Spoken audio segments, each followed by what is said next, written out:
আমার জন্য মাছ রান্না করবে আর পেঁয়াজ কাঁচামরিচ ধনিয়া পাতা কাটে নিয়েছি এগুলো রোস্টের জন্য। এখন এগুলোর কি গিরিল বানাবো, গিরিল মানে চাপ। আমার ছেলে চাপ খাইব। দেখুন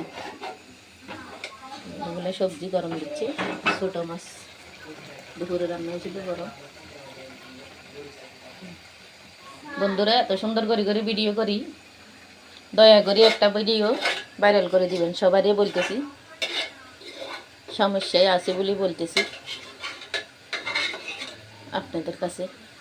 কষ্ট করে ভিডিওগুলো বানাই, খাই না খাই আবার সবাই বসে বসে লাইক কমেন্ট দিই, পরিশ্রমটা করতেছি। আপনারা তো দেখেন নিয়মিত ভিডিও আমি 2-3টা করে ছাড়ি, এত দুঃখে কষ্টের মাঝেও আলু ভর্তা আলু ভাজি সব কিছু করি সারি, যখন যেদিন যেটা চলে আর কি আমাদের ঘরে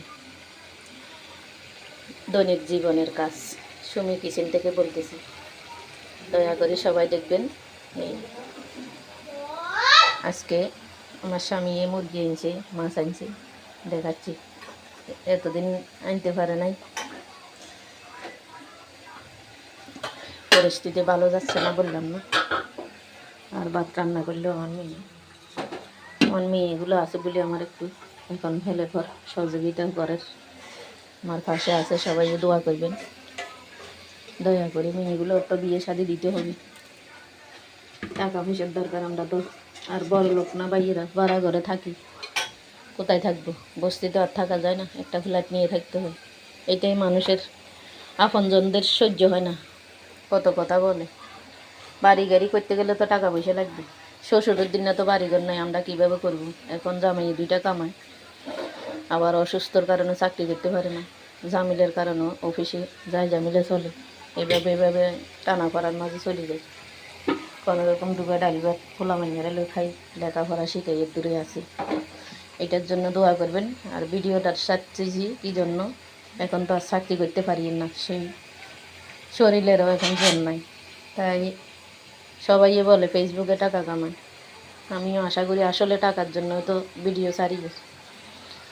তো সবাই দয়া করে যদি আমার ভিডিওটা লাইক কমেন্ট করেন, যাই পাই আর কি আপনাদের দয়ায়, আপনাদের সহযোগিতায় যদি সহযোগিতা করেন ভালো, তাহলে আপনাদের মতন একটা নিজের বাড়ি করে থাকলে বাড়ি কর্ম করতে গিয়ে জায়গা হইতো না। আর বাপের বাড়ির তো বিয়ে করে চলে আসছি, এখানে তো আর বাগবাটা পাবো না, আমাদের দেয় না। বাইয়েরাও এখন বনে বনে দূরের, বাবাটাও মরে গেছে, মাটা জীবিত আছে, তাও অসুস্থ।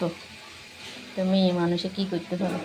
আপনারা আমাকে পাশে থাকবেন, লাইক কমেন্ট শেয়ার দিলে, তাহলে ফেসবুক মামার থেকে যদি কিছু পাই, খোলা ফাইনগুলো মানুষ করলেন। লেখাপড়া এখন টানা পড়ার মাঝে লেখাপড়া তেমন চলতেছে না, এই জন্য বলতেছি ভাইরাল করে দিবার জন্য।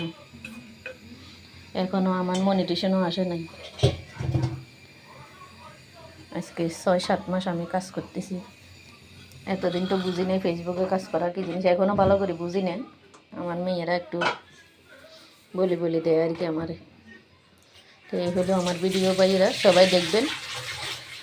যতটুকু পারি সুন্দর করে চলার জন্য চেষ্টা করি, গরিবে না আর কি, বড় লোক তো নয়। ভাইয়েরা রাখলাম, সবাই থাকিন। ভিডিওটা একটু লম্বা হলো, সবাই দয়া করে দেখবেন।